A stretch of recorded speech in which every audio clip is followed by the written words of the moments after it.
ఓం పుణ్యలింగేశ్వర స్వామి నమః. రీసెంట్ గా యూట్యూబ్ లో చూసి మేము రావడం జరిగింది. ఇక్కడ సాధు జంగమాది దేవుడా శంభో శంకర హరలి. వివిధ రాష్ట్రాలలో పోవడానికి మనకు టైం సరిపోదు, డబ్బులు ఉండవు. కాకపోతే ఇక్కడ చౌటుపల్లికి వచ్చేసరికి 12 జ్యోతిర్లింగాలు ఒక్క దగ్గరనే ఉన్నాయి. 12 జ్యోతిర్లింగాలని మేము దర్శించుకోవడం జరిగింది.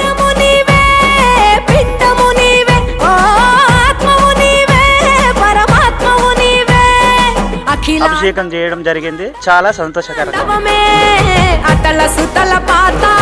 హరహర మహాదేవ శంభో శంకర. 12 జ్యోతిర్లింగాలను ఒకే చోట దర్శించుకునేలా నిర్మించిన శ్రీ పుణ్యలింగేశ్వర స్వామి క్షేత్ర పూర్తి స్థాయి నిర్మాణంలో భాగంగా సిమెంట్, ఇటుక, ఇసుక, గ్రానైట్, కంకర వంటి నిర్మాణ సామగ్రిని గాని లేదా విరాళాల రూపంలో గాని మీ శక్తి కొలది సాయం చేసి సంపూర్ణ శివానుగ్రహాన్ని పొందండి.